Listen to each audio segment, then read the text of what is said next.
నమస్కారం. తీర్థయాత్ర కార్యక్రమానికి స్వాగతం. తెలంగాణ గడ్డపై మనకు తెలియని మహిమాన్విత క్షేత్రాలు ఎన్నో ఉన్నాయి. వాటిలో విష్ణుమూర్తి 6వ అవతారంగా శ్రీ దత్తాత్రేయ స్వామి నెలకొన్న పురాతన క్షేత్రం సంగారెడ్డి జిల్లా మాధూరా ప్రాంతంలో నెలకొని ఉంది. ఈ దత్తాచల క్షేత్రం ఎంతో విశిష్టమైనది. కేవలం స్మరిస్తేనే మనపై ఎంతో అనుగ్రహాన్ని కురిపించే స్వామి దత్తాత్రేయ స్వామి. ఆ స్వామిని స్వయంగా దర్శించి అర్చిస్తే మరెంత అనుగ్రహానికి పాత్రులమవుతామో కదా. మహిమాన్విత క్షేత్రంగా వెసిల్లుతున్న మాధూరా దత్తాచల క్షేత్రాన్ని నేటి తీర్థయాత్ర కార్యక్రమంలో దర్శించుకుందాం.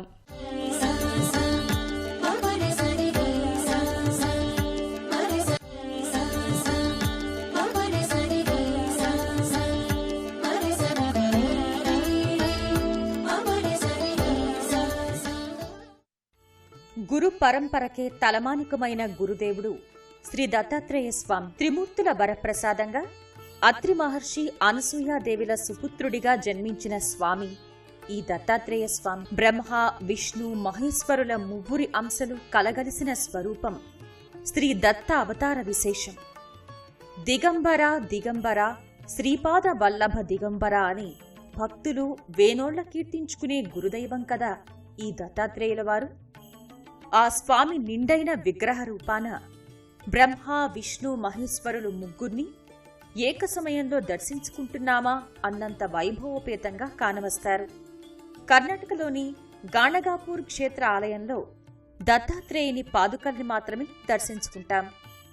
తెలంగాణ రాష్ట్రం సంగారెడ్డి జిల్లా మాధూరా గ్రామ శివార్లోని దత్తాచల క్షేత్రంలో 2 స్వరూపాల్లో దత్తుల వారిని దర్శించుకునే భాగ్యం భక్తులకు కలుగుతుంది. కొండ బండపై ఏకముఖ దత్తుణ్ణి, గర్భాలయంలో త్రిముఖ దత్తుణ్ణి దర్శించుకుంటారు.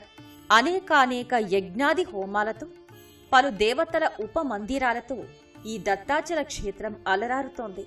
650 సంవత్సరాల క్రితమే ఇచ్చట దేవాలయం ఉన్నట్టుగా, పూజలు జరుగుతున్నట్టుగా, ఇక్కడ విశేషమైనటువంటి యొక్క దత్తాత్రేయ స్వామి ఏకముఖ దత్తుడిగా ఉన్నట్టుగా చరిత్ర మూలాల్లో స్పష్టంగా గోచరిస్తూ ఉన్నది. ఇచ్చట నరసింహ సరస్వతి స్వాముల వారు సుదీర్ఘకాలం తపమాచరించి గాణగాపురం వెళ్లడం, స్థిర నివాసం ఏర్పాటు చేసుకోవడం, గురు పరంపరని ప్రచారం చేయడం, అంత్యకాలంలో శ్రీశైలంలో కదలీవనంలో స్వామివారి అవతారం పూర్తి కావడం అది దత్తభక్తులందరికీ తెలిసిందే. అలాంటి యతీశ్వరుడు పుష్కర కాలం పాటు తపస్సు చేశారని కూడా మరికొంతమంది గ్రంథాల్లో చెబుతూ ఉన్నారు. నామధారకుల వారు ఇచ్చటనే తపస్సు చేశారు చాలా కాలం. ఈ దత్తాచలం దత్తలయ్య గుట్టగా ప్రసిద్ధి చెందింది. గురు పరంపరకి ఆద్యుడు, త్రిమూర్త స్వరూపుడై వెలుగొందుతున్న శ్రీ దత్తాత్రేయ స్వామివారు. ఆ స్వామి ప్రధాన దైవంగా విరాజిల్లుతున్న పవిత్ర క్షేత్రం మాధూరా గ్రామ పరిసరాల్లోని ఈ దత్తాచల క్షేత్రం. ఎంతో పురాతనమైన క్షేత్రంగా విలసిల్లుతున్న ఈ దత్తాచలంలోని శ్రీ దత్తాత్రేయ స్వామి 2 రూపాలలో దర్శనమిస్తున్నారు. త్రిమూర్త స్వరూపునిగా, ఏకముఖ స్వరూపునిగా అపురూపమైన దర్శనాన్ని అనుగ్రహిస్తున్నారు. ఎంతో విశిష్టమైన ఈ దత్తాచల క్షేత్ర విశేషాల్ని తెలుసుకుందాం. ప్రకృతి అందాలతో పాటు ఆధ్యాత్మిక సౌరభాలను వెదజల్లే ఈ మందిర దర్శనాన్ని చేసుకొని తరిద్దాం. సంగారెడ్డి జిల్లా మాధూరా గ్రామ శివార్లో ఉన్న ఓ కొండ ప్రాంతం దత్తాచల క్షేత్రంగా వెలుగులీనుతోంది. చుట్టూ ఆకుపచ్చని చెట్లతో, పచ్చని పంట పొలాలతో, పచ్చపచ్చని అందాలతో అలరారుతోంది. ఆ ప్రకృతి సౌందర్యం నేపథ్యంగా దత్తాచల క్షేత్రం తెల్లటి కట్టడాలతో మిలమిల్లాడిపోతోంది. కొండల బండల ఆకృతియే స్వాగత ద్వారాలుగా, ప్రాకారాలుగా అమరి ఉంటాయి. ప్రకృతియే కట్టిన ఆలయంగా ఈ దత్త కోవెల వెలుగొందుతోంది. ఏక కలశంతో ఉన్న విమాన శిఖరంపై పలు దేవతామూర్తులు, మూలల్లో గోవు ప్రతిమలు ఉన్నాయి. ప్రాకార చిరు మందిరాల్లో శంకరాచార్యుల వారి ప్రతిమతో పాటు పలు దేవతల స్వరూపాలు నెలకొని ఉన్నాయి. సుమారు 650 సంవత్సరాల క్రితం నుంచే ఇక్కడ చిన్న ఆలయం ఉండేదని, నరసింహ సరస్వతి ఇక్కడ తపమాచరించారని, ఎంతో విశిష్టమైన మహిమాన్వితమైన ఈ దత్తస్వామి ఆలయం నిగూఢంగా ఉండిపోయిందని స్థల పురాణం. ఈ ఆలయ ప్రాంగణంలో ఒక బండరాయిపై ఏకముఖ దత్తాత్రేయ స్వామి ఆకృతి వెలసిందని, ఆ ఏకముఖ దత్తుల వారిని ప్రసన్నం చేసుకుని నామధారకుల వారు గాణగాపురం వెళ్లారని ఇక్కడి పెద్దలు చెబుతున్నారు. ఓంకార శబ్దం ధ్వనిస్తూ ఉండే ఈ దత్తాచలం పరిసరాల్లో ఒక వృద్ధ సర్పం తిరుగుతూ ఉంటుందని, అందుకే ఇది సర్పక్షేత్రంగా కూడా పరిగణిస్తారని అర్చక స్వాములు చెబుతారు. ఇచ్చట వృద్ధ సర్పం తిరుగుతూ ఉంటుంది.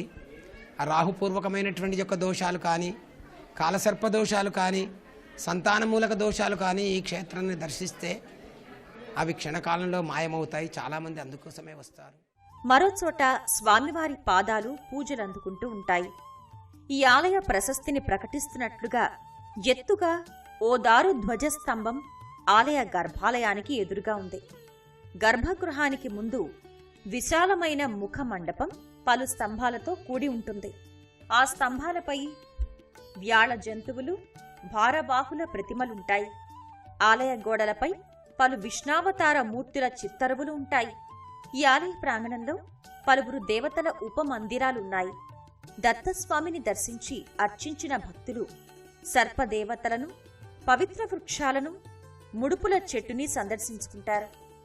ఇలా అడుగడుగున ఆధ్యాత్మిక చిహ్నాలతో దత్తాచల క్షేత్రం వెలుగొందుతోంది. దత్తాత్రేయ అవతారం అత్యంత విశిష్టమైనది. అత్రి మహర్షి తపో ఫలితంగా త్రిమూర్తుల వరప్రసాదంగా అనసూయ గర్భాన జనించిన పుత్రుడే దత్తాత్రేయుడు. బ్రహ్మకుమారుడైన అత్రికి కర్దమ మహర్షి తనే అయిన అనసూయకి త్రిమూర్తుల అంశతో దత్తాత్రేయుడు జన్మించాడు. సంగారెడ్డి జిల్లా మాధుర గ్రామ శివారుల కొండ ప్రాంతాన వెలిసిన దత్తాచల క్షేత్రంలో మూల విరాటుగా కొలువుదీరిన దత్తాత్రేయ స్వరూపం ఊహించుకోగలం. కానీ స్వయంగా చూసి తరించడమే దర్శన భాగ్య ఫలం. ఆ 3 శిరస్సుల దత్తుల వారికి, ఏకముఖ దత్తాత్రేయుల వారికి భక్తులు చేసే పూజాధికాలను చూసి తరిద్దాం. గర్భాలయ దర్శనంతో, మూల విరాట్టు అర్చనలతో ఆలయ దర్శనం సంపూర్ణమవుతుంది. ఈ దత్తాచల క్షేత్ర గర్భాలయంలో మూల విరాట్టుగా నిలబడి ఉన్న భంగిమలో దత్తాత్రేయ స్వామి కృష్ణశిలా రూపుడిగా ఉంటాడు. నల్ల నిశిలతో శిల్పితమైన త్రిమూర్త స్వరూపుడు 3 ముఖాలతో కనిపిస్తాడు. దత్తదేవుడి 3 తలలు త్రిమూర్తుల స్వరూపాలే కాదు, 3 రూప సంప్రదాయాల్ని పాటిస్తూ ఉంటుంది. బ్రహ్మ ముఖాన ఉన్నట్లు దత్తుని ఒక ముఖానికి 2 విభూది రేఖలుంటాయి. విష్ణుమూర్తి ముఖాన అలంకృతమైనట్లు మరో ముఖాన నిలువు నామాలు కనపడతాయి. శివుని మోమున కనిపించే త్రిపుండ్రాలు, 3 అడ్డగీతలు దత్తాత్రేయుని 3వ ముఖాన తీర్చిదిద్దబడి ఉంటాయి. త్రిమూర్తులు తమ సిగముడులు ఎలా ముడివేస్తారో అలాగే ఈ దత్తుల వారికి కూడా ఉంటాయి. దత్తాత్రేయ స్వామివారి 6 భుజాలలో ఒక చేతిలో బ్రహ్మచేతి కలం, మరో 2 చేతులలో శివుని త్రిశూలం, ఢమరుకం, ఇంకో 2 చేతులలో శంఖు చక్రాలుంటాయి. ఆ దత్తాత్రేయుల వారికి వెనుక భాగాన కామధేనువైన గోవు కూడా అమరి ఉంటుంది. బ్రహ్మ, విష్ణు, మహేశ్వరుల రూపాలలో ఉన్న దత్తునికి పంచామృతాభిషేకాలు ఎంతో నిష్టగా చేస్తారు. సృష్టి, స్థితి, లయకారులైన ఈ 3 సృష్టించిన పదార్థాలతోనే అభిషేకించి కృతజ్ఞతను చాటుకోవడమే అభిషేక అంతరార్థం. అభిషేకాల అనంతరం దత్తాత్రేయుల వారి ప్రధాన విగ్రహానికి సకల అలంకారాలు చేసి భక్తుల దర్శనార్థం సిద్ధం చేస్తారు. నాగహారతి, నక్షత్ర హారతి వంటి విశిష్ట హారతులు పట్టి భక్తులకు అందజేస్తారు. దత్తాత్రేయుని ప్రధాన విగ్రహానికి పాదభాగాన పంచపడగల నాగేంద్రుని ఛత్ర ఛాయలో ఒక శివలింగం కూడా ఉంటుంది. సకల అలంకార భూషితుడైన స్వామివారిని కనులారా దర్శించుకుని భక్తి మీర అర్చించుకుని భక్తులు తరిస్తారు. తీర్థ ప్రసాదాలను స్వీకరించి తమ దర్శన ఫలాన్ని అందుకుంటారు. ఇదే రీతిలో ఆలయ పరిసరాల్లోనే ఉన్న కొండబండపై ఏకముఖ దత్తాత్రేయ స్వామికి కూడా అభిషేకాది అర్చనలు చేసుకుని స్వామి కృపకు పాత్రులవుతారు.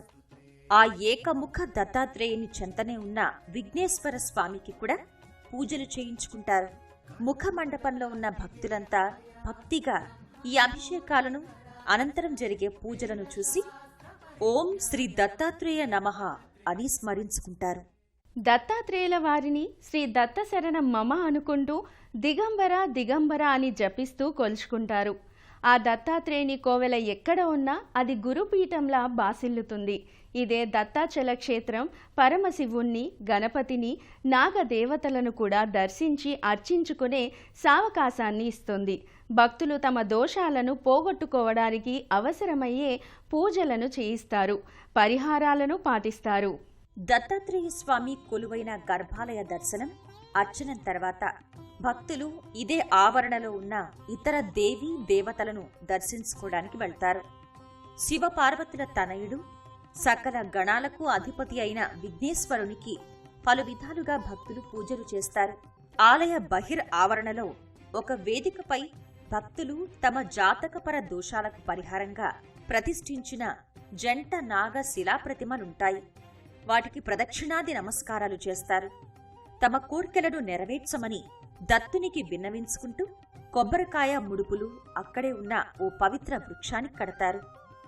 అర్చకుని పవిత్ర మంత్రోచ్చారణలతో కొబ్బరికాయను ఒక ఎర్రటి వస్త్రంలో కట్టి ఆ ముడుపుని అత్యంత భక్తి శ్రద్ధలతో చెట్టు కొమ్మలకు కడతారు. తాము ఆశించిన ఫలితాలు నెరవేరగానే తిరిగి వచ్చి తమ మొక్కుల్ని తీర్చుకుంటారు.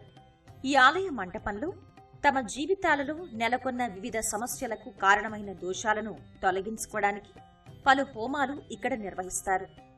చండీ హోమాలు, రుద్ర సహిత దత్తాత్రేయ హోమాలు ఎంతో నిష్ఠగా చేస్తారు.